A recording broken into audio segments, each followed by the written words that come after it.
तो तहे दिल से स्वागत करते हैं जोर से with a thunderous round of applause. It gives me great honor and privilege to be welcoming the ex-army officer, ladies and gentlemen. जोर से दिल से तालियों के साथ स्वागत करते हैं हमारे managing director and CEO, none other than Dr. Sanjeev Kumar.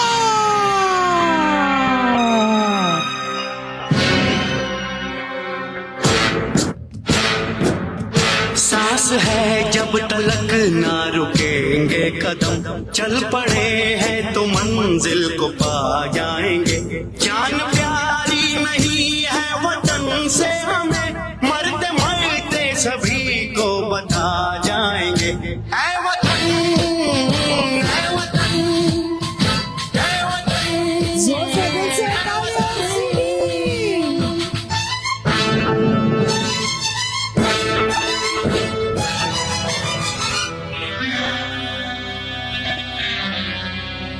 वो जवानी जो खून को जलाती नहीं, वो वतन के लिए रंग लाती नहीं। मेरा भारत महान, जय भारत, जय Karnataka.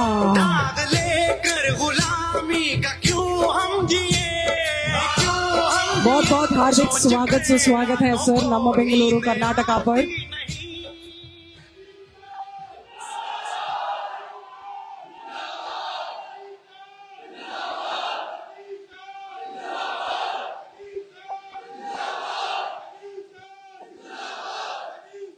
Thank you, thank you, thank you so much. Please बैठ जाओ। Thank you so much. आप सभी का बहुत बहुत धन्यवाद इतनी गर्मजोशी से स्वागत करने के लिए, अभिनंदन करने के लिए। Thank you so much. नमस्कार कर्नाटका।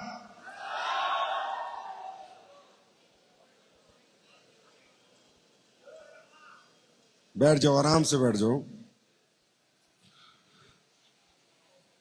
कैसा लगा विजय रथ में आके? मुझे भी बहुत अच्छा लगा। वैसे सही बात यह है कि विजय रथ का कोई प्रोग्राम कर्नाटक का नहीं था, और हमारे सभी लीडर्स मुझे कह रहे थे कि सर अभी आप कर्नाटक मत जाओ, एक साल बाद जाना, हम बड़ा बिजनेस कर लेते हैं, बड़ी भीड़ आएगी, 2000 लोग, 5000, 10,000 लोग हम बुलाएंगे, तब आप आना। मैंने खुद उनको बोला नहीं, कर्नाटक का विजय रथ करो। तो उन्होंने बोला सर मुश्किल से 1200-1500 लोग आएंगे, आपका जाने में मजा नहीं आएगा। मैंने कहा ये साउथ इंडिया के लोग हैं, ये 1515 लाख की ताकत रखते हैं। ये मेरी लाइफ का एक्सपीरियंस है, क्योंकि हमारा साउथ इंडिया हमेशा से समर्थ रहा है, लिटरेट रहा है, पढ़े लिखे लोग ज्यादातर यहां पर होते हैं, समर्थ लोग भी यहां पर होते हैं, और समझदार लोग भी यहां पर होते हैं। साउथ इंडिया सही मायने में भारत का बहुमूल्य रत्न है, बहुमूल्य रत्न साउथ इंडिया। आज भी आप देखते होंगे दुनिया में सबसे ज्यादा कोई डिश खाई जाती है तो डोसा खाया जाता है, आया ना, इडली खाई जाती है। ये लोगों के, और वो इतना हेल्दी खाना होता है जो शरीर को नुकसान नहीं करता। तो ये लोग पहले से ही बहुत समझदार हैं, और सही काम में ये हमेशा बढ़ चढ़कर हिस्सा लेते हैं। गलत काम ये लोग करते नहीं, और सही काम ये लोग छोड़ते नहीं। तो मुझे ऐसा लगा, अभी कुछ दिनों पहले मुझे तमिलनाडु में बुलाया गया था। तमिलनाडु की टीम कमाल कर रही है, बहुत बहुत बधाई हो आप लोगों को। और आज मुझे बड़ा अच्छा लगा कि मैं आज तक कहता ही था कि हम कश्मीर से कन्याकुमारी तक हैं, आज कन्याकुमारी का अचीवर यहां पर आया, मैं बैठा बैठा सुन रहा था, मैंने कहा अब सच हो गया है। अब एसलीपीएस कश्मीर से कन्याकुमारी तक है। पहली बार कितने लोग आए हैं? First time. काफी लोग हैं। देखिए, आपका दूर दूर से आना, इस प्रोग्राम का हिस्सा बनना, समय देना अपना। आज भारत और न्यूजीलैंड का फाइनल मैच है, चैंपियनशिप आईसीआईसी। उसके बाद अगर आप लोग अपने घरों से निकल के इस प्रोग्राम में आए हो तो जरूर आप लोग कुछ अलग हो और कुछ जीवन में करना चाहते हो, आगे बढ़ना चाहते हो।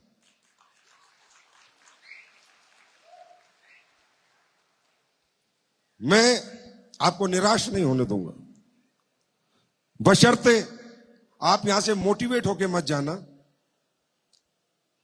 आप समझ के जाना। आपका समझना जरूरी है। मोटिवेशन क्षणिक होता है, 2-4 घंटे का होता है। और मैं अभी तो हिंदी में ही बात कर पाऊंगा, जब आप लोग बढ़िया धंधा करोगे तो मैं कन्नड़ भी सीख लूंगा, फिर कन्नड़ में बात करूंगा।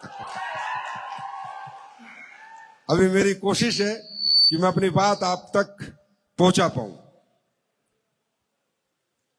हम ये इंडस्ट्री जिसे कहते हैं डायरेक्ट सेलिंग इंडस्ट्री, इसके बारे में हिंदुस्तान के लोगों के परसेप्शन हमेशा नेगेटिव रहे, सही नहीं रहे। ऊपर से लेके नीचे तक जिससे बात करो, डायरेक्ट सेलिंग कर ले, क्यों कर लूंगा, अरे ये तो वो काम है, फलाना है, बेकार का काम है। क्यों? क्योंकि सही डायरेक्ट सेलिंग आप समझ नहीं पाए और सही डायरेक्ट सेलिंग करने का आपको मौका भी नहीं मिला। आज देश समझ रहा है, लोग पढ़े लिखे हैं, सोशल मीडिया का जमाना है, गूगल यूट्यूब का जमाना है। व्यक्ति कुछ भी खोल के कुछ भी देख सकता है, पढ़ सकता है, जान सकता है। आज गांव के आखिरी आदमी के पास भी मोबाइल फोन है, वो भी देख रहा है कि दुनिया कैसे चल रही है। दोस्तों, मैं आपको सिर्फ ये समझाना चाहता हूं व्हाट इज डायरेक्ट सेलिंग। मुझे नहीं समझाना आप काम करें नहीं करें, बिजनेस करें नहीं करें, ये प्रोडक्ट बेचे नहीं बेचे, किसी को समझाए नहीं समझाए, मुझे उससे कोई लेना देना नहीं है। पर मैं हिंदुस्तान के हर नागरिक को यह समझाना चाहता हूं what is real, ethical, transparent direct selling. और वो मैं इसलिए समझाना चाहता हूं क्योंकि बहुत जरूरत है इस देश को, इस इंडस्ट्री की बहुत ही ज्यादा जरूरत है इस कंट्री के हर एक युवा को इस इंडस्ट्री की। और ये इंडस्ट्री जो रोल आपकी जिंदगी में निभा सकती है, दूसरा कोई काम पृथ्वी पे नहीं बना जो वो रोल निभा के आपको इकोनॉमिकली पावरफुल कर सके, आर्थिक विकास, आर्थिक उन्नति आपको दे सके। लेकिन इसके लिए आपको समझना होगा रियल डायरेक्ट सेलिंग क्या होती है, इथिकल डायरेक्ट सेलिंग क्या होती है, क्या होता है ये व्यापार, क्यों करते हैं इस व्यापार को, ये बना कैसे, किसके लिए बना। क्योंकि जो आप पिछले 29 साल से देख रहे हो, लोग आ रहे हैं, आपको समझा रहे हैं, बता रहे हैं, एक कंपनी आती है, दूसरी चली जाती है, फिर एक आती है, फिर चली जाती है, कोई प्रोडक्ट बेच के चला जाता है, आपको चिपका के चला जाता है, प्रोडक्ट किसी काम का नहीं होता, प्रोडक्ट में पैसा भी चला जाता है, वो घर में यूज भी नहीं होता, फिर आपको लगता है बकवास काम है। तो ये एक एक्सपीरियंस हुआ है इस देश को 29 साल में, नेगेटिव एक्सपीरियंस, जो कि बहुत पॉजिटिव होना चाहिए था। जिस तरह ये इंडस्ट्री बनी थी, सही तरीके से चलती तो बहुत पॉजिटिव एक्सपीरियंस होना चाहिए था। वो एक्सपीरियंस पॉजिटिव ना होके एक नेगेटिव एक्सपीरियंस हुआ। इसलिए आज समाज के लोग जब इस तरह के कोई कार्यक्रम होते हैं तो मजे लेते, अरे ये वही है, वही कंपनी वाले हैं, वही समझा रहे होंगे। नहीं, मैं आज आपको बताता हूं what is ethical direct selling.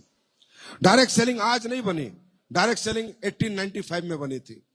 1895 में अमेरिका में एक कंपनी बनी एवोन, और उसने स्किन के प्रोडक्ट बनाए और वो डायरेक्ट सेलिंग के माध्यम से बेचे। और वो कंपनी आज 1895, आज 2025 है, 130 साल से चल रही है।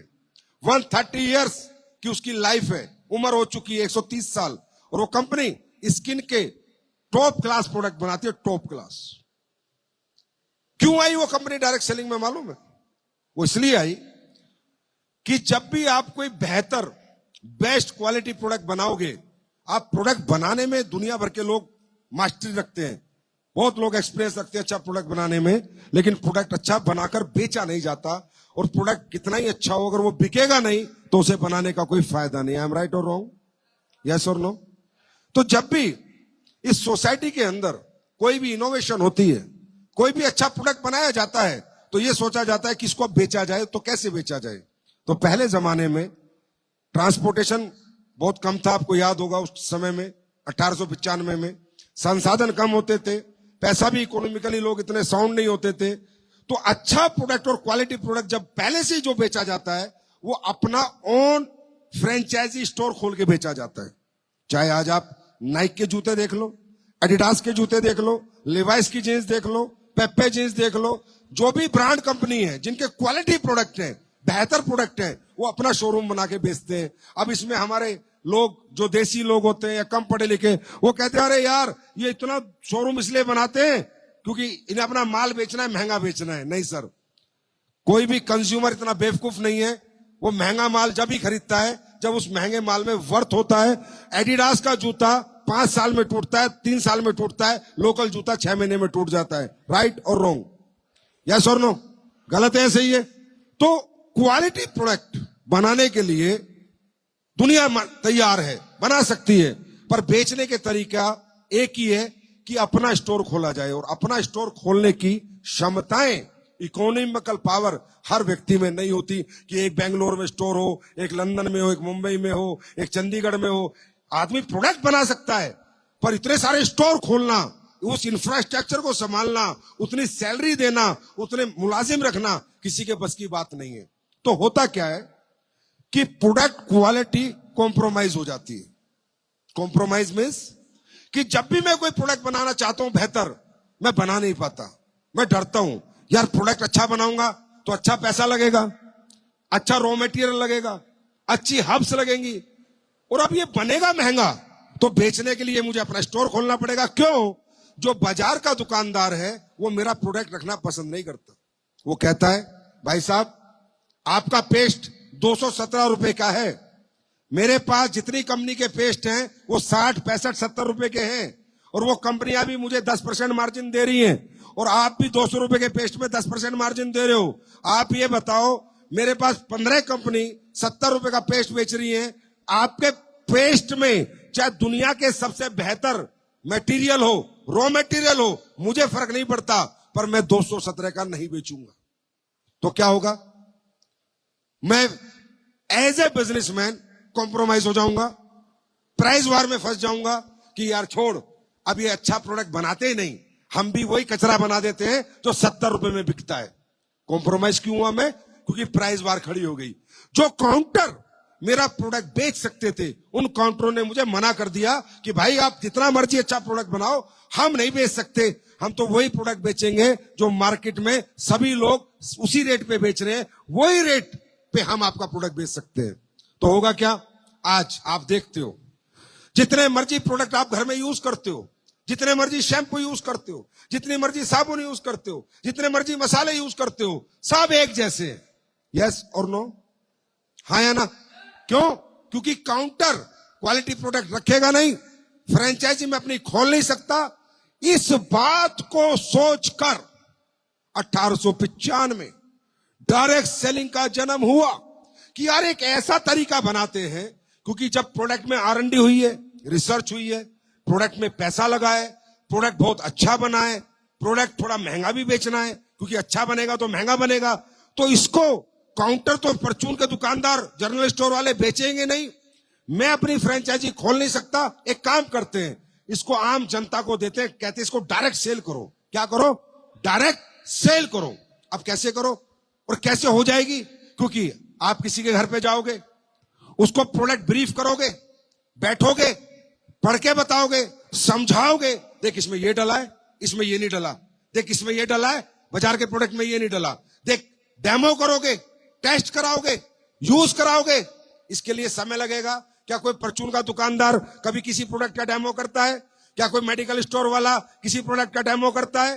क्या आपको आधा घंटा बैठ के प्रोडक्ट ब्रीफ करता है, इसमें ये लगा, ये लगा, ये फायदा, ये नुकसान है, हाँ या ना? करता है क्या?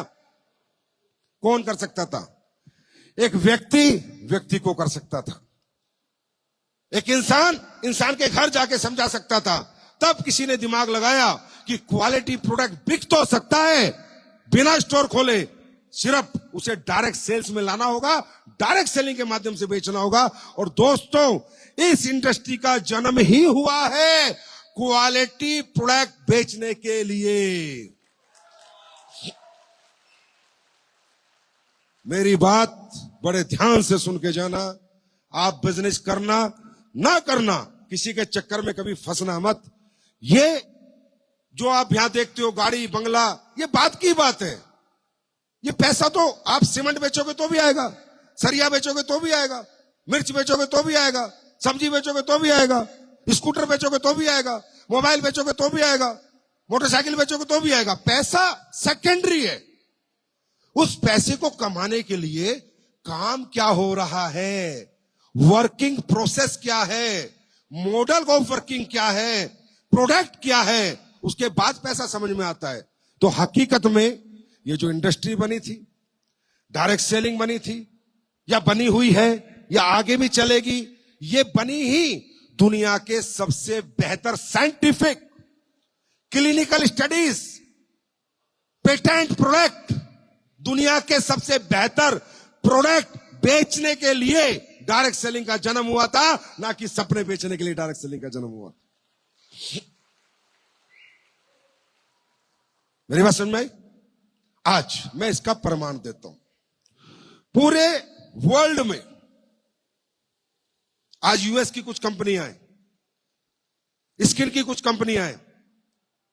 अगर दुनिया में सबसे बेहतर स्किन के प्रोडक्ट कोई कंपनियां बना रही है, वो डायरेक्ट सेलिंग कंपनियां बना रही हैं।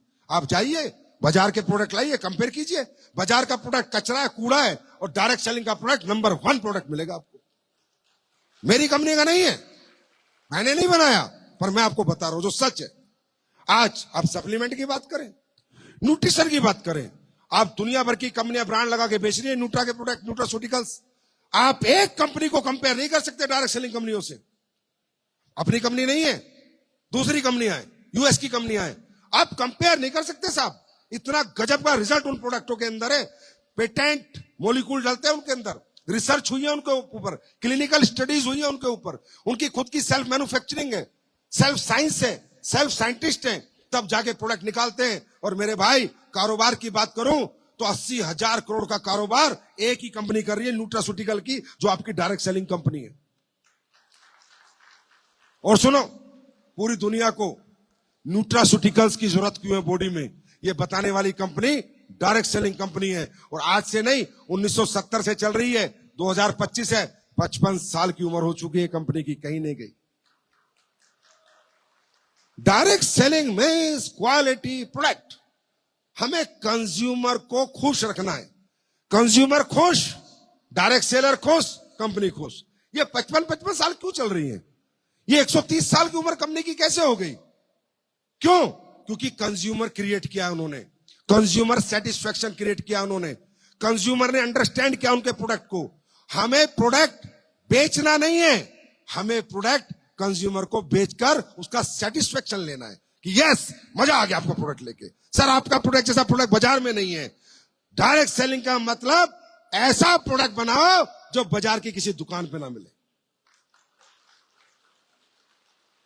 राइट? आज 16 लाख करोड़ का व्यापार है ये।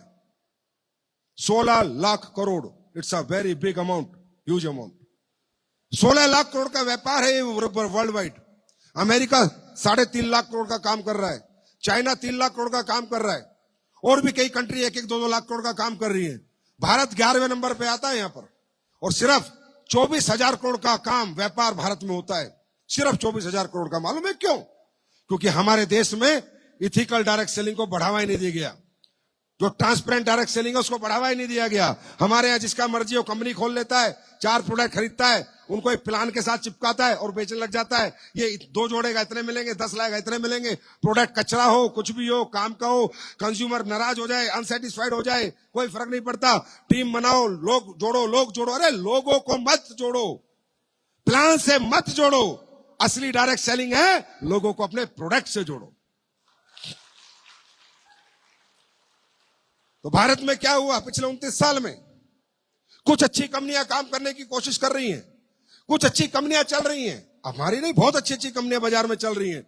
पर 90% कंपनियां फ्रॉड आई, फ्रॉड। घटिया प्रोडक्ट लेके आई, आपको बेरोजगारी का फायदा उठाया, आपके इमोशंस का फायदा उठाया, आपके रिलेशन का फायदा उठाया, आपको बोला देख इतनी टीम बनाएगा तो ये मिलेगा, इतनी टीम बनाएगा तो ये मिलेगा, इतनी टीम बनाएगा तो ये मिलेगा।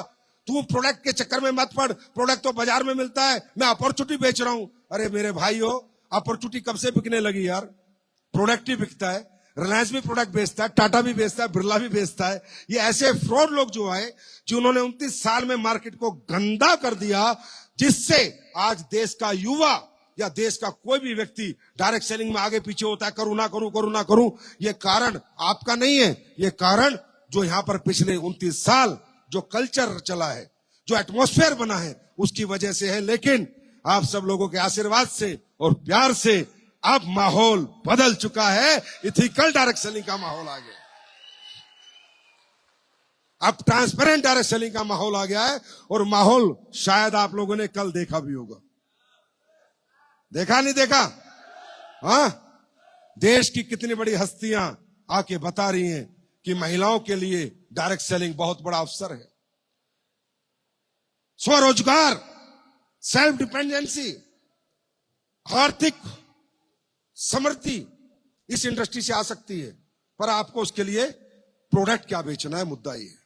क्योंकि हमें लोगों को मूर्ख नहीं बनाना, हमें लालच से नहीं जोड़ना। तुझे 10 करोड़ मिलेंगे, 5 करोड़ मिलेंगे, अरे भाई जब प्रोडक्ट बिकेगा तो पैसे तो मिलेंगे ही मिलेंगे। हमें लोगों को जोड़ना है प्रोडक्ट से। अगर हम अच्छे प्रोडक्ट बनाएंगे, मैं कह रहा हूं भाई साहब, बेचने जाना नहीं पड़ता, लोग ढूंढ के घर पे आएंगे। यार वो पेस्ट दे दे, वो तेरा तेल दे दे, यार डायबिटीज का प्रोडक्ट दे दे, यार लीवर का प्रोडक्ट दे दे, यार कफ डॉग दे दे, यार खांसी का प्रोडक्ट दे दे, ढूंढ के आएंगे लोग। इसे कहते हैं इथिकल रियल डायरेक्ट सेलिंग। अब बात करते हैं why direct selling. Direct selling क्या है, समझ में आ गया? क्या है? Best quality result oriented product बेचने के लिए बनी थी डायरेक्ट सेलिंग, ना कि कुछ भी उठा के बेच दो, उसके लिए नहीं बनी थी डायरेक्ट सेलिंग, राइट? अब बात करते हैं व्हाई डायरेक्ट सेलिंग। ये किसके लिए बना, या आपको करना है या नहीं करना, ये फैसला आपको लेना है। आज हम सब जितने भी लोग यहां बैठे हैं, क्या ये मानते हैं कि हम सब लोग लोअर मिडिल क्लास या अपर मिडिल क्लास से? यस और नो? यस और नो है या नहीं है? या तो हम लोअर मिडिल क्लास है, या मिडिल है, या अपर मिडिल है। हाई क्लास से तो नहीं बैठा कोई यहां पर मर्सिडीज का हेलीकॉप्टर का मालिक तो नहीं बैठा? बैठा है क्या कोई? नहीं बैठा ना? या कौन बैठा है?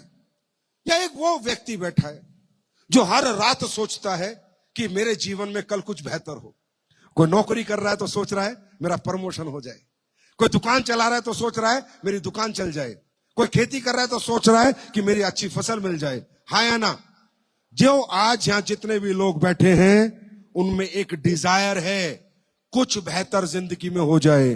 किराए का घर है तो मेरा घर हो जाए, बच्चे नॉर्मल स्कूल में पढ़ रहे हैं तो अच्छे घर में पढ़ने लगे। हाँ या ना? यस और नो? वही बंदा बैठा है।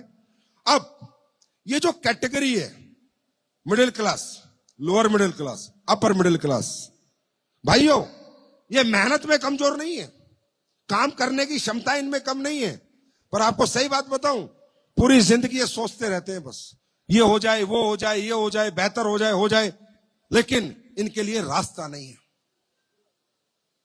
इनके लिए इस सोसाइटी ने कोई काम नहीं बनाया। आपकी मेहनत पे पैसा नहीं मिलता आपको, आपकी एजुकेशन पे पैसा मिलता है आपको, आपके टैलेंट पे पैसा मिलता है आपको, आपके बैकग्राउंड पे पैसा मिलता है आपको। आई एम राइट और आई एम रॉन्ग? यस और नो? आपकी जरूरत क्या है, किसी को फर्क नहीं पड़ता। आप नौकरी मांगने जाओ, आप कहो कि मेरे घर में 50,000 में मेरा घर चलता है, वो कहेगा okay that's not a matter, please give me your documents, your degrees, your experience. उसके बाद वो आपको 20,000 दे, 25,000 दे, 50 दे, वो उसका लुकआउट है, पर आपकी प्रॉब्लम किसी का लुकआउट नहीं है। आपके बच्चे बीमार हैं, उनकी दवाइयां चाहिए, किसी का लुकआउट नहीं। आपकी बहन की शादी करनी है, पैसा चाहिए, किसी का लुकआउट नहीं है, ना गवर्नमेंट का, ना किसी प्राइवेट संस्था का, ना किसी मालिक का, ना फैक्ट्री वाले का। यस और नो? आपको अपना घर बनाना है खुद का, ये किसी को उससे मतलब नहीं है। आप उसके कितना काम आओगे, उसके लिए क्या करोगे, उसकी वो आपको एक कीमत देता है। यस और नो। इसीलिए इस दुनिया में ज्यादातर लोग अपर मिडिल क्लास की लाइफ जी के ही चले जाते हैं, सोचते सोचते निकल जाते हैं, कुछ नहीं कर पाते, because they have zeal, they have dedication, they have confidence, but they did not have any platform. उनके पास कोई रास्ता नहीं है जहां वो अपनी हिम्मत और अपनी ताकत और अपना जज्बा किसी को दिखा सके। मेरी बात समझ में आ रही है? लेकिन ये काम भी कौन समझता है? किसको समझ में आता है? तरक्की वाला काम। कामयाबी किसकी जरूरत है? कामयाबी उस व्यक्ति की जरूरत है जो कामयाबी के बारे में सोचता है। जो सोचता ही नहीं भाई, उसके लिए कामयाबी कोई मतलब नहीं रखती। क्योंकि देखो, मैं हमेशा कहता हूं, दुनिया में 3 तरह का माइंड सेट है। एक एडजस्टमेंट, एक सेटिस्फैक्शन और एक विजनरी। आप जितने भी लोग बैठे हो, मैं ये रामायण 4 घंटे करता रहूं, आपको फर्क नहीं पड़ेगा। फर्क पड़ेगा आपका माइंड सेट किस कैटेगरी में आता है। अगर आप एडजस्टमेंट कैटेगरी के आदमी हो, कि आप किसी भी लाइफ के किसी भी लाइफ में किसी भी ओकेशन को आप एडजस्ट कर लेते हो, किसी भी समय, कभी भी, पैसा हो या ना हो, 20,000 में लाइफ जी रहे हो, 25 में घर चला लेते हो, 30,000 में चला लेते हो, तो ये बिजनेस आपके लिए नहीं है। जिसका माइंड सेट एडजस्टमेंट का होता है, वो कभी कामयाबी के प्लेटफॉर्मों पे नहीं चल पाता, ना रुक पाता, ना कुछ कर पाता। क्योंकि उस आदमी को 2 जोड़ी कपड़े में संतुष्टि आती है। वो किराए पे रह के पूरा जीवन निकाल देता, वो अपना घर ही नहीं बनाता। वो व्यक्ति ऐसे माइंडसेट का है कि जो सिचुएशन है, उसी सिचुएशन में वो कॉम्प्रोमाइज कर लेता है। जो भी सिचुएशन है, 20,000 महीने की नौकरी हो, 30,000 की हो, 50,000 की हो, वो अपने आप को कॉम्प्रोमाइज कर लेता है कि यार छोड़ो, बस जो है ठीक है। और वो, उसका मन करेगा पनीर खाने का, वो दाल बना के कॉम्प्रोमाइज कर लेगा। उसका मन करेगा 500 रुपए की शर्ट खरीदने का, वो 100 रुपए की खरीद के कॉम्प्रोमाइज कर लेगा। अभी जो कॉम्प्रोमाइज माइंड है, इसके लिए दुनिया में कोई काम नहीं बना, कोई काम नहीं बना। और ये व्यक्ति जैसे आया था ऐसे ही दुनिया से जाएगा। बस रोता रहेगा कि ये कामयाबी नहीं है, पैसे नहीं है, बस रो रो के निकल जाएगा, कुछ कर नहीं पाएगा। क्योंकि ये व्यक्ति हमेशा हर सिचुएशन में खुद को कॉम्प्रोमाइज कर लेता है। इसकी हालत उस भिखारी जैसी है जिससे हम कहते हैं, यार क्यों भीख मांग रहा है, एक काम कर, मेहनत कर, मजदूरी कर। अभी तू ओपन में सोता है, रोड पे सोता है, अपना घर बना ले। तो भिखारी जवाब देता है, सुन, तू बना ले घर, ये इतने फ्लाईओवर बेंगलोर में बने हुए हैं, ये मेरे लिए गवर्नमेंट ने बनाए हैं, मैं इनके नीचे एडजस्ट करके सो जाता हूं, मुझे कोई दिक्कत नहीं है। ये वो आदमी है जो लोकल पैसेंजर ट्रेन में चलता है, और जब ट्रेन में भीड़ भाड़ मिलती है तो एक ही बात कहता है, सर भाई साहब थोड़ा एडजस्ट करेंगे क्या? कहता नहीं कहता, थोड़ा एडजस्ट करेंगे क्या, थोड़ा इधर उधर हो जाएंगे क्या, मेरी दुकान भी आ जाए यहां पर। समझे? ये वो आदमी है, जब दिवाली आती है तो 10 घरों से मिठाई आती है, और इसको 10 घरों में मिठाई देनी होती है, तो जो मिठाई आती है उसी को रोटेट कर देता है। यहां से आई थी यहां दे दिया, यहां से आई थी यहां दे दिया। ये आदमी को आप तरक्की की बात करोगे, आप अपना टाइम खराब करोगे, you are wasting your time. इस आदमी का इस पृथ्वी पे कोई इलाज नहीं है। इस आदमी को तुम सोना बेचने को भी दे दोगे ना, तो बोलेगा नहीं नहीं, पीतल है, मैं नहीं बेचूंगा। ये व्यक्ति लाइफ हार चुका है, ये खत्म हो चुका है, ये मेंटली खत्म हो चुका है। और दोस्तों, मैं हमेशा बोलता हूं, इंसान फिजिकली नहीं मरता, मेंटली मरता है। इंसान फिजिकली नहीं हारता, मेंटली हारता है। आपने सुना होगा, जब हमारा ब्रेन डेड हो जाता है, ऑर्गन सारे काम कर रहे होते हैं और सारे ऑर्गन डोनेट कर देते हैं डॉक्टर, क्योंकि इसका ब्रेन डेड हो गया। तो ये वो व्यक्ति है जो एडजस्टमेंट की जिंदगी जीता है, जो हर समय कॉम्प्रोमाइज करता है, हर सिचुएशन पे कॉम्प्रोमाइज होता है। ये ब्रेन डेड आदमी है। अब इस ब्रेन डेड को हम कितना ही चिल्ला ले, ये कर ले, ये नहीं करेगा। वो ब्रेन डेड वाले आए थे सुबह और अब चले गए। आए, यहां पर आए, बातें सुनी पर चले गए। ये नहीं करेंगे। ये करंट लेस लोग है, करंट लेस। इनको 500 वाट का झटका भी लगाएंगे ना, तो भी कोई फर्क नहीं पड़ेगा इनको।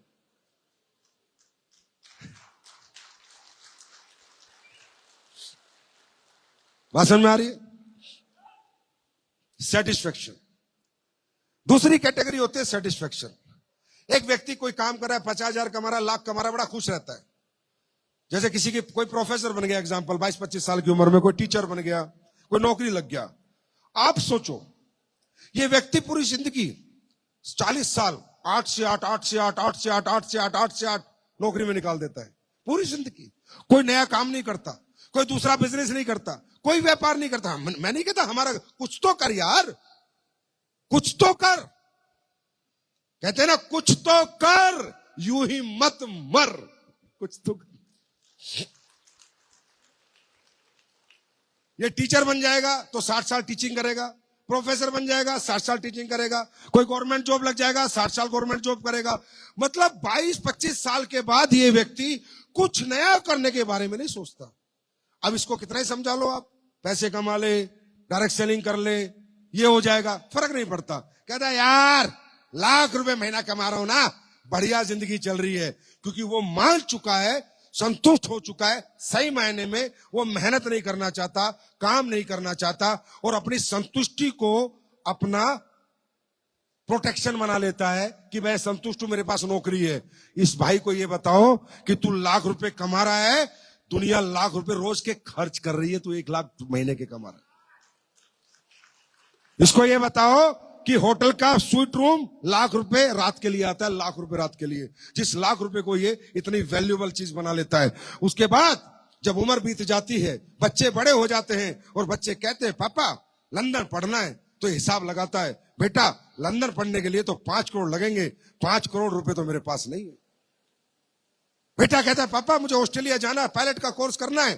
बोला सॉरी बेटा, पायलट का कोर्स करने के लिए तो 3 करोड़ रुपए लगेंगे ऑस्ट्रेलिया में, वो तो मेरे पास नहीं है। उस टाइम पे ये संतुष्ट आदमी नौकरी लगता है तब कॉम्प्रोमाइज नहीं होता। जब एक समय आता है बच्चों की शादियों का, बच्चों की डिग्री का, बच्चों की हायर एजुकेशन का, तब ये कॉम्प्रोमाइज होता है। तब सोचता है काश मैंने कुछ और काम भी कर लिया होता, काश मैंने कुछ एक्स्ट्रा इनकम का कोई सोर्स बना लिया होता, तो आज मेरे बच्चों को मैं लंदन यूएस में पढ़ा तो देता। तो मेरे भाई, ये आपकी संतुष्टि सिर्फ आपकी लाइफ का डिजास्टर नहीं है, आपकी आने वाली पीढ़ियों के लिए भी आपकी संतुष्टि एक अभिशाप है, एक श्राप है। राइट? अब ऐसे आदमी को आप समझा लो डायरेक्ट सेलिंग कर ले, वो आप ही को समझा देगा, तू मत कर। राइट? अब एक तीसरा माइंड होता है विजनरी, जो ये सोचता है कि यार जो हुआ मेरे साथ हुआ। आज मैं कमजोर हूं इसलिए क्योंकि मेरी आर्थिक स्थिति कमजोर थी, मुझे अच्छा स्कूल नहीं मिला, अच्छा कॉलेज नहीं मिला, अच्छा घर नहीं मिला, अच्छा एटमॉस्फेयर नहीं मिला, अच्छी डिग्री नहीं मिली। चल मैं तो मेहनत करूं, मैं कुछ करूं कि ये दिन मेरे बच्चों को ना देखने पड़े। मैं तो किराए पे रहा हूं, अपने बच्चों के लिए घर बना के दूंगा। ये वो आदमी होता है जो खुद को, सही मायने में बोलूं ना तो खुद को सेक्रीफाइस कर देता है परिवार के लिए। विजनरी आदमी, कामयाब माइंडसेट का आदमी कभी खुद के लिए नहीं जीता है, वो अपने परिवार के लिए जीता है, अपनों के लिए जीता है। वो खुद को सुकून में नहीं रखता है, वो खुद को पसीना में रखता है, गर्मी में रखता है, धूप में रखता है, बरसात में रखता है। और यही वो आदमी है जो पूरी दुनिया को जीत के अपने परिवार के कदमों में डाल देता है और कहता है ये देखो तुम्हारा बाप मर्द है, 10 साल में सबकी जिंदगी बदल दी। भाई, पूरे परिवार को ठंडक में सुलाना है तो किसी एक को जलना पड़ता है। जो पीढ़ियों का जंग है गरीबी का, middle class, lower middle class, ये जो पीढ़ी दर पीढ़ी, आप अपर क्लास में जा नहीं पा रहे, हाई क्लास में जा नहीं पा रहे। एक आदमी को झंडा उठाना पड़ता है, एक आदमी को खुद को कुर्बान करना पड़ता है, एक आदमी को अपनी नींद, भूख, प्यास खोनी पड़ती है, और ये वही खोता है जो जिगरा लेके पैदा होता है। आज आप बताइए, दुनिया विदेशों में नौकरी करने जा रही है, क्यों जा रही है? अपने परिवार के लिए। आज लोग बॉर्डर पर नौकरी कर रहे हैं, आर्मी वाले, बीएसएफ वाले, किस लिए कर रहे हैं? अपने परिवार के लिए। हाँ या ना? हाँ या ना? आज आप भी 8 से 8 की गुलामी करते हो, किसी की नौकरी करते हो, किसके लिए करते हो? अपनी फैमिली के लिए। मैं ये कह रहा हूं काम तो आप कर सकते हो, हिम्मत भी है, जज्बा भी है, करना भी चाहते हो। मैं इतना सा तो कह रहा हूं, क्यों बेच रहे हो खुद को हजारों में जब करोड़ों का प्लेटफॉर्म तुम्हारे सामने खड़ा है? तो क्यों अपनी कम कीमत आंक रहे हो? और ये इंडस्ट्री अमीरों के लिए नहीं बनी है, ये इंडस्ट्री अमीरों के लिए नहीं बनी है, ये बनी है middle class, upper middle class, lower middle class के लिए बनी है। अमीर आदमी यहां काम नहीं करता, हां अमीर आदमी हमारे प्रोडक्ट यूज करता है। अमीर आदमी काम नहीं करेगा। आपका बेंगलोर का सबसे बड़ा कोई प्रॉपर्टी डीलर होगा, आपका बेंगलोर का सबसे बड़ा कोई ज्वेलर होगा, वो यहां काम नहीं करेगा। हाँ आपका शिताके सेक लेगा, आपका ठंडर प्लास्ट लेगा, आपका पेस्ट करेगा, आपका तेल लगाएगा, आपके प्रोडक्ट यूज करेगा, पर काम नहीं करेगा। यहां काम कौन करता है? जिसको कुछ एक्स्ट्रा जरूरत है, जो जीवन में कुछ बेहतर बनाने के लिए चाहता है और रास्ता नहीं है। मैं इस इंडस्ट्री से क्यों प्यार करता हूं, मैं इस इंडस्ट्री के लिए क्यों तड़पा हूं, इतनी मेहनत क्यों करता हूं? मैं दिन रात डायरेक्ट सेलिंग इंडस्ट्री के बारे में पूरी दुनिया में, देश में प्रचार प्रसार क्यों करता हूं? क्योंकि मैं जानता हूं ये आखिरी मौका है एक नाकामयाब आदमी को कामयाब करने का, यह आखिरी मौका है। नहीं, मुझे बताओ, अगर मैं गलत हूं मुझे करेक्ट करो। कामयाबी कीमत मांगती है, 3 तरह की कीमत मांगती है, और मुझे राइट करना। अगर मैं कहीं भी गलत हूं, आपको मोटिवेट कर रहा हूं, प्लीज करेक्ट मी। कामयाबी किसको मिलती है? पढ़ाई अच्छी हो, एजुकेशन अच्छी हो, आप साइंटिस्ट बन सकते हैं, आईपीएस आईएएस बन सकते हैं, बड़े आर्किटेक्ट बन सकते हैं। हाँ है ना? हाँ है ना? कामयाबी कहती है मैं मिलूंगी, पर तुम मेरी 3 जरूरतें तो 3 डिमांड पूरी कर। या तो हम पढ़े लिखे हो, या हम में कोई टैलेंट हो, इनबिल्ट टैलेंट, सिंगर हो, डांसर हो, बॉक्सर हो, क्रिकेटर हो। मैं कब कहता हूं डायरेक्ट सेलिंग करो? मैं किसी को नहीं कहता डायरेक्ट सेलिंग करो। मैं कब कहता हूं कि डायरेक्ट सेलिंग में सबसे ज्यादा पैसा? I am sorry, direct selling से ज्यादा पैसा क्रिकेट के अंदर है। खेलो, बनो विराट कोहली, बनो धोनी, क्रिकेट में ज्यादा पैसा है। मैं कब कहता हूं डायरेक्ट सेलिंग करो? नहीं, बड़े हॉस्पिटल खोलो, डॉक्टर बनो, बहुत ज्यादा पैसा है, नाम फेम। मैं कब कहता हूं डायरेक्ट सेलिंग करो? जाओ बॉलीवुड में बनो, सिंगर बनो, पैसा ही पैसा है, डांसर बनो, एक्टर बनो, पैसा, नाम, सम्मान, ग्लैमर सब कुछ है। हाँ है ना?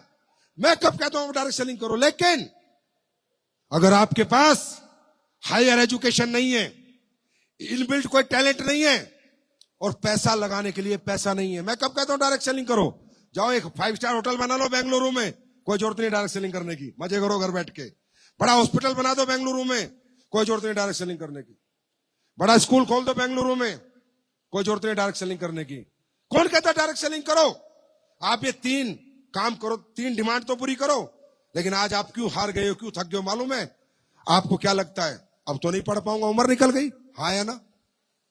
टैलेंट भी नहीं डेवलप कर पाऊंगा क्योंकि था ही नहीं, समय निकल गया। ये middle class, lower middle class, upper middle class 25 साल बाद हार जाता है, हार सरेंडर कर देता है कि अब कुछ नहीं कर सकता, क्योंकि उसके पास कुछ करने के लिए कोई जरिया ही नहीं है, रास्ता ही नहीं है। ना अब तुम दोबारा पढ़ सकते, ना डिग्री ला सकते, ना पैसा ला सकते, पैसा है नहीं स्कूल खोलने के लिए, हॉस्पिटल। अब क्या करोगे? वो लोग जो दुनिया में ये सोचते हैं मेरा वक्त निकल गया, मेरी उम्र निकल गई, मैं पढ़ नहीं पाया, मैं लिख नहीं पाया, उन लोगों के लिए ये जिंदगी में आखिरी मौका होता है direct selling SLPS wellness private limited.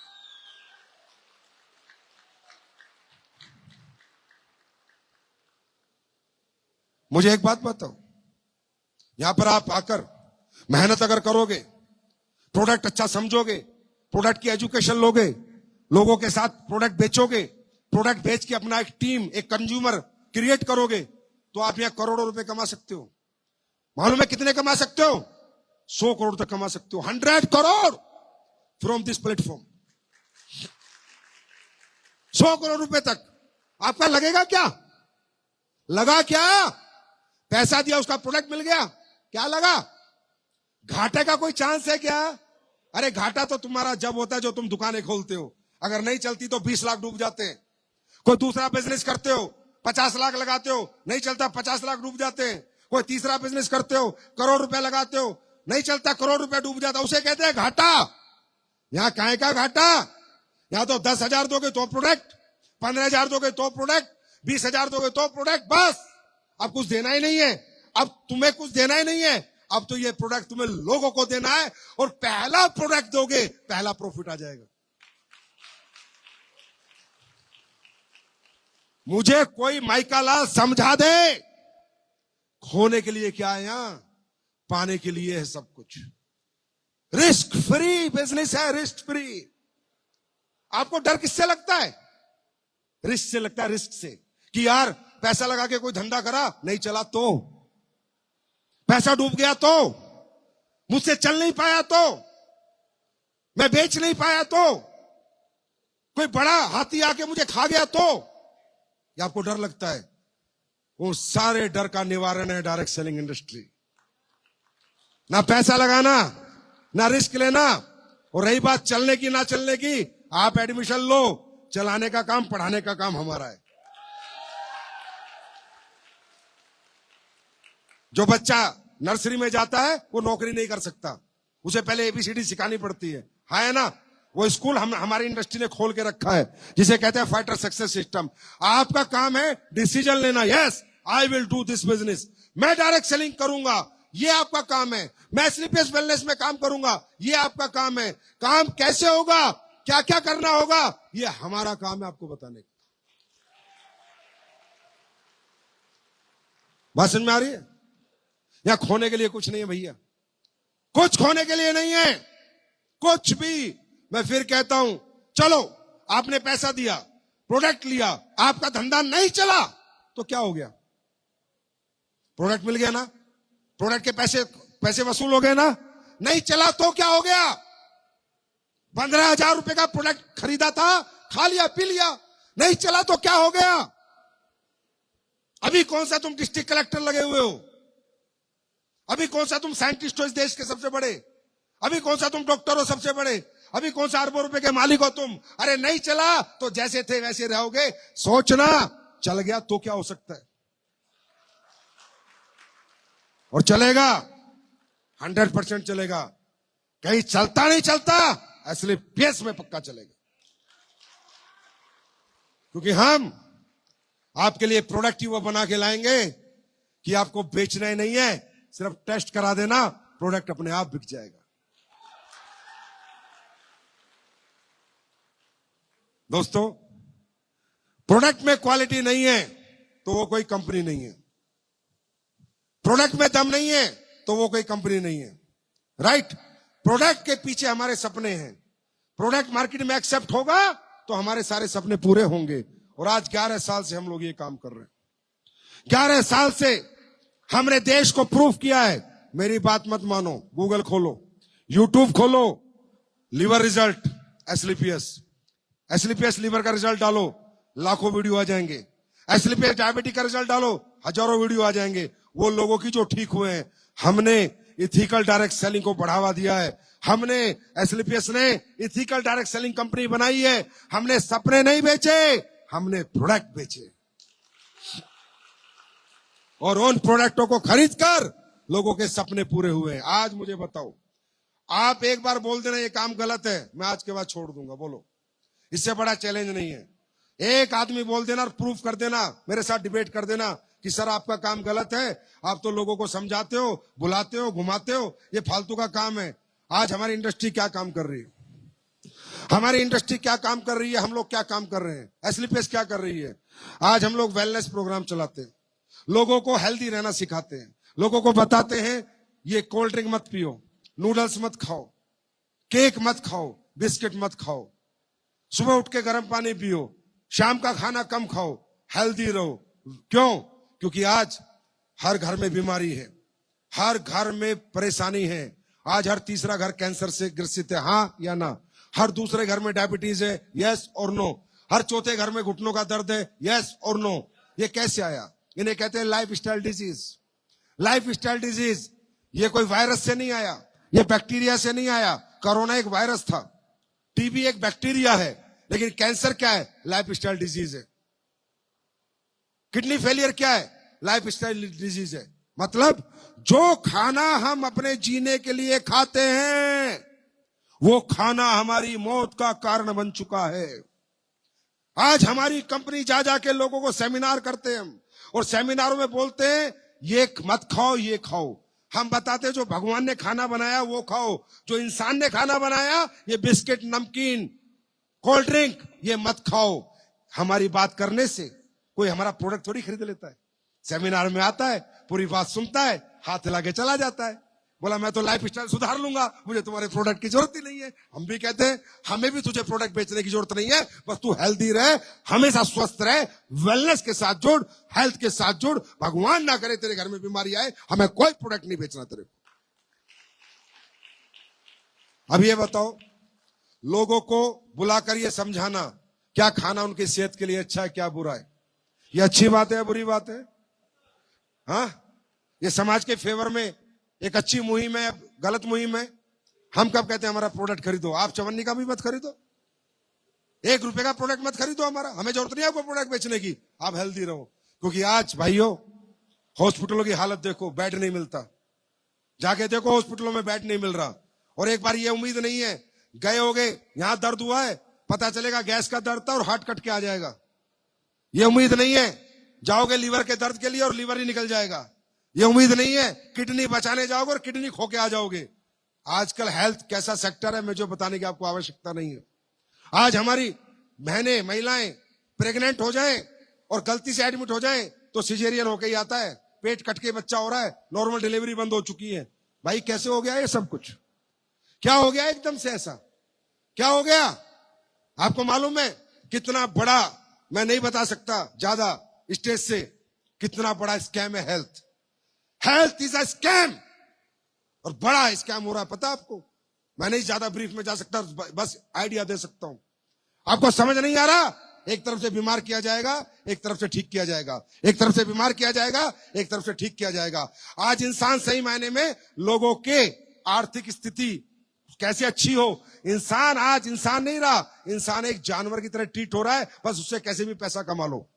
अब जब बरसात का मौसम आता है ना, तो हेल्थ इंडस्ट्री में मालूम है क्या बात होती है? भाई अब अपना सीजन आएगा,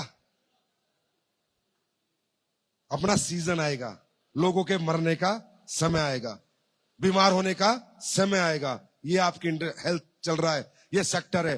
भाई साहब, हम आपको जोड़ रहे हैं आपकी आयुर्वेदिक विरासत से, हम आपको जोड़ रहे हैं नेचर से। हम आपको दोबारा बता रहे हैं कि 5000 साल पुराने जो आपके बुजुर्ग थे, उन्होंने जो फॉर्मूले बनाए थे कि हल्दी एंटीबायोटिक है, हाँ साइंस भी कहती है कि हल्दी दुनिया में सबसे बड़ी एंटीबायोटिक। हम आपको उन पुरानी परंपराओं से जोड़ रहे हैं जिन परंपराओं को आप भूल चुके हो। हम आपको नेचर के साथ जोड़ रहे हैं। आज एक बात बताओ, अननेचुरल डेथ रोज हो रही है, खड़े खड़े हार्ट अटैक आ रहा है, जिम करते करते आदमी मर रहा है, डांस करते करते मर रहा है, कहीं भी कोई भी लुढ़क रहा है, रात को सोता है सुबह नहीं उठता, हाँ है ना? रातों रात कैंसर हो रहे हैं, रातों रात लीवर खराब हो रहे हैं। ये कैसे हो रहे हैं? अचानक से हुए क्या? एक प्रोसेस आया होगा, पहले टिश्यू डैमेज हुआ होगा, फिर सेल डैमेज हुई होंगी, फिर ऑर्गन डैमेज हुआ होगा। यस और नो? आई एम राइट और आई एम रॉन्ग? और आज क्यों हो रहा है ये? क्योंकि सारी चीजें आपकी जिंदगी में अननेचुरल है। आज पानी प्रदूषित, हवा प्रदूषित, आपकी जमीनें फर्टिलाइजर से भरी हुई, di urea di urea di urea chemical. कोई सब्जी प्योर नहीं, कोई फल प्योर नहीं, कोई दाल प्योर नहीं, कोई गेहूं प्योर नहीं, कोई चावल प्योर नहीं, कोई फ्रूट प्योर नहीं। भाई साहब क्या बात कर रहे हो आप?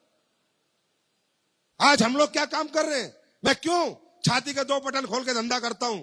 क्यों आज तक मर्द की तरह बात करिए मैंने कभी? क्यों हम वो काम कर रहे हैं साला कोई नहीं कर पाया? नेचर के साथ जोड़ रहे हैं आपको, हर्ब्स के साथ जोड़ रहे हैं, खेती के प्रोडक्ट बेच रहे हैं और लोगों के खेतों को शुद्ध कर रहे हैं, केमिकल हटा रहे हैं, डाई हटा रहे हैं, यूरिया हटा रहे हैं और बायो फर्टिलाइजर दे रहे हैं। पेस्टिसाइड फ्री मसाला दे रहे हैं, पेस्टिसाइड फ्री मसाला रिपोर्ट के साथ दे रहे हैं, पेस्टिसाइड फ्री मसाला। हर प्रोडक्ट से नेचुरल प्रोडक्ट आपको दे रहे हैं। हम दोबारा आपको जोड़ना चाहते हैं प्रकृति के साथ, क्योंकि प्रकृति के साथ रहोगे तो लंबा और स्वस्थ जीवन जियोगे, और प्रकृति के खिलाफ रहोगे तो छोटा जीवन और अस्वस्थ जीवन जियोगे। मैं एक आवाज में पूछता हूं, ये अच्छा काम है या बुरा काम? अच्छा काम है या बुरा काम है? अच्छा काम है। ये काम हम लोगों को करना है। लोगों के घर घर जाना है, उनको हेल्थ अवेयर देनी है, हेल्थ प्रोग्राम बताना है, उनको स्वस्थ रहना सिखाना है। वो हमारा प्रोडक्ट ले ना ले, कोई फर्क नहीं पड़ता, पर उनको बताओ एक हेल्थी लाइफ कैसे जी जाती है। Are you ready? तैयार हैं आप लोग? और इसका जीता जागता उदाहरण मैं आपको दिखाना चाहूंगा। आपके यहाँ कुछ लोग हैं जो आके बताएंगे हमारे प्रोडक्ट के रिजल्ट। चैलेंज के साथ बोलता हूं और ठोक के बोलता हूं, एसलीपीएस वेलनेस से क्वालिटी प्रोडक्ट ना कोई बना पाया था और ना बना पाएगा। अगर कोई बना देगा तो मैं उससे अच्छे बना दूंगा। Are you ready? तैयार है? तो मैं एक बार आपसे रूबरू कराता हूं। आपने हमारे प्रोडक्ट यूज किए? पक्का यूज किए? सही सही बताना। अब देखो ना, तो भैया ये बॉलीवुड स्टार है कि पैसे दे दिए होंगे, वैसे भी देखो चप्पल पहन के आया है, कोई अमीर आदमी भी नहीं है। सबसे बड़ा रिजल्ट क्या है, सबसे बड़ी सच्चाई क्या है कि लोग खुद बताएं कि उन्हें क्या फायदा हुआ है। आप सही बताओ, आपको क्या फायदा हुआ? हाथ में पकड़ो माइक। और क्या क्या दिक्कत थी आपको? ನಾವು ಹೊಸಪೇಟೆಯಿಂದ ಬಂದಿದ್ದೀನಿ ಸರ್. ಹೊಸಪೇಟೆ ನಮ್ಮದು, ಮಂಜುನಾಥ್ ಅಂತ ಮಾತಾಡೋದು. ನಾನು ಭೂವಿಟವನ್ನು ಬಳಸಿದ್ದೇನೆ, ಹೀರಿಕಾಯಿಗೆ, ತರಕಾರಿಗೆ ನಂದು ಎಲ್ಲ ಬಳಸಿದ್ದೇನೆ. ಒಳ್ಳೆ ರಿಸಲ್ಟ್ ಬಂದಿದೆ. ಪರ್ಫೆಕ್ಟ್ ಭೂವಿಟವನ್ನು ಬಳಸಿರಿ ರೈತರು ಯಾರದಿರಿ, ಪರ್ಫೆಕ್ಟ್ ರಿಸಲ್ಟ್ ಐದೆ. ಇದು ಒಂದು ದೇವರದೊಂದು ಪ್ರಸಾದ, ಒಂದು ಬೂದಿ ಅಂತ ತಿಳ್ಕೊಳ್ರಿ. ಯಾಕಂದ್ರ ಅದು ಸಂಜು ರೆಡ್ಡಿ ದೇವ್ರದಂತ ತಿಳ್ಕೊಂಬಕ. ಪ್ರಸಾದ ಬೂದಿಗೆ ಭೂಮಿಗೆ ಹೆಂಗ ಹಾಕ್ತಾನ ಅದೇ ಪ್ರಸಾದ ಬೂದಿಗೆ ಹಾಕಿದ್ನಂದ್ರ ಚಿನ್ನ ಚಿನ್ನ ಬೆಳೆದಂಗ್ ಬೆಳಿತೈತಿ ಭೂಮಿ. ಯಾಕಂದ್ರ ಕೆಮಿಕಲ್ ಹಾಕಿ ಬೆಳೆಸಿ ಆರೋಗ್ಯ ಕೆಡ್ಸೆ ಮಾಡ್ರಿ. ಇದು ಚಿನ್ನನ ಹಾಕಿ ಚಿನ್ನನ ತೆಗಿಬೇಕನ್ನೋದು ಒಂದು ಪ್ರಸಾದ ದೇವ್ರು ಕೊಟ್ಟಿದ್ದಾನೆ. ಅದನ್ನ ಅಸ್ಲಿಪೇಸ್ ಪ್ರಾಡಕ್ಟ್ ಅನ್ನು ಯೂಸ್ ಮಾಡ್ರಿ. ನಮ್ಮದು ಒಂದು ಆರೋಗ್ಯ ಚೆನ್ನಾಗಿ ಕೊಡ್ತತಿ. ಆಮ್ಯಾಗ ಮುಂದೆ ಇಡೀ ನಮ್ಮ ಕರ್ನಾಟಕ ದೇವರು ಒಂದು ಭೂಮಿಯಲ್ಲಿ ಇಳಿದಾನಂದ್ರೆ ಇನ್ಮೇಲಿದ್ದ ಫೈಟರ್ಸ್ ನಾವು ಚಿನ್ನನ ಬೆಳೆದು ಮತ್ತೆ ಕಿಂಗ್ ಆಗ್ಬೋದು ಇಡೀ ಕರ್ನಾಟಕದಲ್ಲಿ. ಮುಂದೆ ಒಂದು ಫೋಟೋ ಇಟ್ಕೊಂಡು ಈ ಸಾರದ್ದು ಮುಂದೆ ಬಿಸಿನೆಸ್ ಸ್ಟಾರ್ಟ್ ಮಾಡ್ತೀನಿ. ಎಲ್ಲರೂ ಫೈಟರ್ಸ್ ಸ್ಟಾರ್ಟ್ ಮಾಡಿರಿ. ಇಂಥ ಗುರುಜಿ ಸಿಗಕ್ಕ ಸಾಧ್ಯವಿಲ್ಲ. ಇಂಥ ದೇವ್ರಂತಂದು ಅವ್ರ ಪಾದ ಯಾವಾಗ ಫೋಟೋ ಮುಗಿದು ಕೈ ಮುಂದೆ ಹೋಗ್ತಾರ ಅವತ್ತು ನಿಮ್ಮದು ದಾರಿ मुझे ಸಿಗ್ತದೆ कुछ ಅಂತ पता ನಾನು नहीं चल ಹೇಳಿ, रहा, पर मैं भी ताली बजा रहा हूं। कोई अच्छा ही बता रहे हैं। ಇದು ಚಿನ್ನನ ಬೆಳಿತೀರಂತ ರೈತನಿಗೆ ಮಾತ್ರ ನಾನು ಹೇಳ್ತಾ ಇದ್ದೀನಿ. ಆ ರೈತ ಏನು ಬೆಳಿತಾನ ಅದೇ ದೇವ್ರು ನಮಗೆ ಒಂದು ಪ್ರಸಾದ ಕೊಟ್ಟಂಗಂತ 4 ಮಾತು ಹೇಳಿ ಮುಗಿಸ್ತಾ ಇದ್ದೀನಿ ಅಂತ. मुझे कुछ नहीं पता ये क्या कह रहे हैं, पर मैं ताली बजा रहा हूं इनके लिए। नहीं नहीं, थैंक यू सो मच। मुझे नहीं पता इन्होंने क्या कहा, बाद में पूछूंगा एंकर से। बाद में बताना मुझे इन्होंने क्या कहा है, कोई बताना मुझे, है ना? खुश हो ना आप? अच्छे प्रोडक्ट है, अच्छे ಪ್ರಾಡಕ್ಟ್ ಮಾತ್ರ रिजल्ट है ಪರ್ಫೆಕ್ಟ್. इसको कहते हैं direct selling। 100% ಗ್ಯಾರಂಟಿ ಕೊಡ್ತೀನಿ. ನಾನು ಬಳಸಿದ್ದೇನೆ, ನನಗೆ ದಮ್ಮು ಗೊತ್ತಿದೆ. ಆ ಪ್ರಾಡಕ್ಟ್ ಈ ದೇವ್ರದ್ದು ಬಳಸಿದ್ದೀನಿ. ಈ ದೇವ್ರ ಆಶೀರ್ವಾದದಿಂದ ನಾ ಎಲ್ಲರೂ ಕರ್ನಾಟಕದಲ್ಲಿ ಎಲ್ಲ ಮೂಲೆದಲ್ಲಿ ಈ ಪ್ರಾಡಕ್ಟ್ ಈ ದೇವ್ರದ್ದು ಬಳಸ್ರಿ ಅಂತ ನಾನು ಹೇಳಿ ಒಂದು 4 ಮಾತು ಮುಗಿಸ್ತಾ ಇದ್ದೀನಿ ಅಂತ. Thank you so much. ಮುಂದೆ ನೆಕ್ಸ್ಟ್ ಅದನ್ನ ಯಾವ ತರನ ಅಚೀವ್ಮೆಂಟ್ ಮಾಡ್ಬೇಕನ್ನೋದು ನಿಮ್ ಮನಸ್ಸಿನಲ್ಲಿ ಇರ್ಬೇಕು. ಈ ದೇವ್ರದ್ದು ಆಶೀರ್ವಾದ ಕರ್ನಾಟಕ ಕಾಲಿಟ್ಟಿದೆ ದೇವ್ರು. ನೀವೇ ಅದನ್ನ ಏನ್ ಮಾಡ್ತೀರಿ, ಆ ಪ್ರಸಾದ ಹಣಿಗೆ ಹಚ್ಕೊಂತಿರೋ, ಒಟ್ಟಿಗೆ ಹಚ್ಕೊಂತಿರೋ, ಭೂಮಿಗೆ ಹಾಕ್ತಿರೋ, ನೀವು ಫಲವತ್ತಿ ನೋಡ್ಬೇಕು ಅದನ್ನ. ಆ ದೇವ್ರ ಪ್ರಸಾದ ಪರ್ಫೆಕ್ಟ್ 100% ಟಮಾಟೋ ಇಷ್ಟ ಹತ್ರ ಇದೆ ನಂದು. ಹೀರಿಕಾಯಿ ಅರ್ಧ ಎಕರೆದಲ್ಲಿ 40 ಬಾಕ್ಸ್ ಹರಿದಿದ್ದೀನಿ, ಹೂಕೋಸು ಬೆಳೆದಿದ್ದೀನಿ. ಅಲ್ಲಿ ಯಾರು ಈ ದೇವ್ರದ್ದು ಪ್ರಸಾದ ಏನ್ ಹಾಕಿದೆ ಅಂತ ಕೇಳ್ತಾ ಇದಾರ, ನಾನು ಈ ದೇವರಿಗೆ ಕಾಲ್ ಮುಟ್ಟಿ ಹೇಳ್ತಾ ಇದ್ದೀನಿ. ಈ ದೇವ್ರ ಪ್ರಸಾದ ಮುಂದೆ ಇಡೀ ನಮ್ಮ थैंक यू भाई साहब, मुझे कुछ नहीं पता पर थैंक यू, धन्यवाद। जो बताया बढ़िया बताया, क्योंकि आप लोगों ने ताली बजाई है। थैंक यू सो मच जी। नमस्ते साहब, मैं बेंगलुरु में रहने वाला हूँ, सरदार खान। मेरे को फंगल इन्फेक्शन हो गया है, मेरे को जख्म सूख गया है, कोई प्रॉब्लम नहीं है। बादुस्तान को क्या हुआ? नहीं बोल रहा हूँ क्या प्रोडक्ट लिया था आपने? मुझे याद कर रहा हूँ, भूल गया। प्रोडक्ट भी याद नहीं है, बस ठीक हो गया है। ठीक है। प्रोडक्ट नहीं याद है। एलर्जिक डाग लिया था, एलर्जिक डाग लेने के बाद उसके बाद उस को डेंटू डाग पेस्ट लिया। वो पेस्ट के साथ तुलसी डालिया, दोनों मिक्स करके इलाज कर लिया, कम हुआ मेरे को। और पहले डॉक्टर से कम हुआ था? हाँ, कम हुआ। नहीं, यहाँ से कम हुआ पहले? यहाँ से कम हुआ था। पहले 2-3 साल से मैं इलाज कराता था, हॉस्पिटल को गया, कोई प्रॉब्लम नहीं है, चेक नहीं हुआ, ठीक नहीं हुआ, अभी इधर से ठीक हुआ मेरे को। ये तो मैं समझ गया इन्होंने। Thank you, God bless you. ऐसे अभी स्वस्थ रहो आप एकदम। जो बताना सही बताना, ಸರ್ माँ कसम है, सच बोलना। ಎಲ್ರಿಗೂ ನಮಸ್ತೆ. ನನ್ನ ಹೆಸರು ಆನಂದ್ ಅಂತ. ನಾನು ಬಳ್ಳಾರಿಯಲ್ಲಿ ಇರುವಂತಹ ಹಳ್ಳಿ ತಿಮ್ಲಾಪುರ ಗ್ರಾಮದಿಂದ ಬಂದಿದ್ದೇನೆ. ನಾನು ಒಬ್ಬ ರೈತನ ಮಗ. ಇವತ್ತು ರೈತರಿಗೆ ಏನಂದ್ರೆ ಚೆನ್ನಾಗಿ ಇಳುವರಿ ಇಲ್ಲ. ಅದಕ್ಕೋಸ್ಕರ ನಮ್ದೇ ಒಂದು ಗದ್ದೆ ವರ್ಷವಿಡೀ ಯೂರಿಯಾ, DAP ಕಾಂಪ್ಲೆಕ್ಸ್ ಹಾಕಿದ್ರು ಕೂಡ ಎಕರೆಗೆ 30 ಕ್ವಿಂಟಲ್ ಬರ್ತಾ ಇತ್ತು. ಅದೇ AWPL ನ ಪ್ರಾಡಕ್ಟ್ ಬೂವಿಟಾ ಬಳಸೋದ್ರಿಂದ, ಅದೇ ಯೂರಿಯಾ, DAP ಕಾಂಪ್ಲೆಕ್ಸ್ ಜೊತೆಗೆ ಎಕರೆಗೆ 2 ಬೂವಿಟಾ ಬಳಸಿದೀನಿ. ಎಕರೆಗೆ 45 ಕ್ವಿಂಟಲ್ ಬಂದಿದೆ. Super result.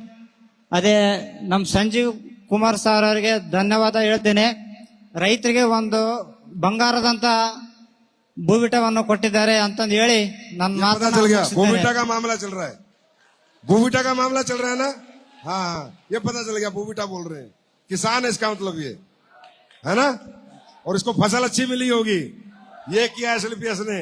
अरे देश का किसान भी खुश है और जवान भी खुश है, ये SLPS है। Thank you brother. नहीं, आप पैर मत छुओ। Thank you. அனைவருக்கும் வணக்கம். நான் மெட்ராஸ்ல இருந்து வந்திருக்கேன். எனக்கு டிசம்பர்ல முகவாதம் வந்துருச்சு. இந்த கண்ணு மூட முடியாம போயிடுச்சு, வாய் கோணிடுச்சு, என்னால சாப்பிட கூட முடியல. அப்புறம் எங்க மேம் கிட்ட கேட்டுதான் இந்த ப்ராடக்ட் எடுத்தேன். பயங்கர ரிசல்ட். இப்ப 2 மந்த்தா எடுத்துன்னு இருக்கேன். இப்போ எடுத்துன்னு தான் இருக்கேன். இந்த SLPSல எப்படி சொல்றது, ராஜன் சார் எங்க இருந்து எப்படி எனக்காக புடிச்சிட்டு வந்தார் எப்படின்னு எனக்கு தெரியாது. மிகப்பெரிய நன்றி சார், ராஜன் சாருக்கு மிகப்பெரிய நன்றி. எனக்கு மீண்டும் என்னோட அழகு, எனக்கு எல்லாமே என் வாழ்க்கையை திருப்பி கொடுத்திருக்கேன் இந்த SLPSக்கு மிக மிக மிக மிக மிக நன்றி. நன்றி sir. Thank you so much. जो बताया अच्छे बताया होगा। फायदा हुआ आपको? क्या प्रॉब्लम थी? முகவாதம் வந்துச்சு சார். கண்ணு மூட முடியாம போயிடுச்சு. வாய் अंडे मूड़ा नहीं समझ में आता। अगली बार सीख के आऊंगा। अगली बार सीख के आना पड़ेगा यार। अपने प्रोडक्ट अपने को ही समझ नहीं आ रहे, कुछ तो गड़बड़ है दया। सलामकुम, नमस्कार सबको। नमस्कार। हाँ, मैंने गुड़िया में दर्द था मेरे को, ये खंड्रोप्लास्ट लिया, अर्थडाक लिया, कैल्शियम गोली लिया। मैं 7 दिन में रिजल्ट आ गया। 2 घड़े लेके ऊपर चढ़ रहा हूँ मैं। 7 दिन में? हाँ, 7 दिन में रिजल्ट आ गया। कितने हैप्पी है, कितने खुश है, इनका चेहरा देखो। ये है SLPS। मर्जी आपकी है, एक्सेप्ट करो चाहे रिजेक्ट करो, हम तो ऐसे ही हैं और ऐसे ही रहेंगे। हमें इसमें मजा आता है। बाढ़ में गया पैसा, ऐसे लोग आए और ये बताएं कि 2 घड़े लेके चढ़ जाता हूँ। 2 घड़े, 9 सीढ़ियाँ आए ऊपर, 9 सीढ़ियां ऊपर। हाँ, मजा आ रहा है? भी खुश हाँ, हो? बहुत मजा आ रहा है। इस पे दुआएं काम देना, कर रहा है। दुआएं देना हाँ, SLPS को, दुआएं देना। तो ये आपके सामने आप ही के लोग हैं। मुझे तो इनकी भाषा भी समझ में नहीं आ रही, मुझे गाली भी दे सकते थे। मैं तो रिस्क जोन में था, रिस्क जोन में। अच्छा भी बता सकते थे और बुरा भी बता सकते थे, मुझे कुछ नहीं पता चल रहा। लेकिन मुझे इतना पता है कि जिस दिन साउथ इंडिया और कर्नाटक के लोग ने SLPS का दामन थाम लिया, ये कंपनी भारत की नहीं वर्ल्ड की नंबर 1 कंपनी बनेगी। मुझे इतना पता है, पूरा नॉर्थ इंडिया, सेंटर इंडिया एक तरफ और कर्नाटक अकेला स्टेट एक तरफ। Are you ready? तैयार हैं? Are you ready? तैयार हैं? मैं भी तैयार हूं, कन्नड़ सीखने के लिए तैयार हूं। Thank you so much, God bless you, wish you all the best. आप अपना प्यार, अपना आशीर्वाद बना के रखें। हम आपके लिए बेहतर से बेहतर प्रोडक्ट बनाते रहेंगे। Thank you so much. God bless you.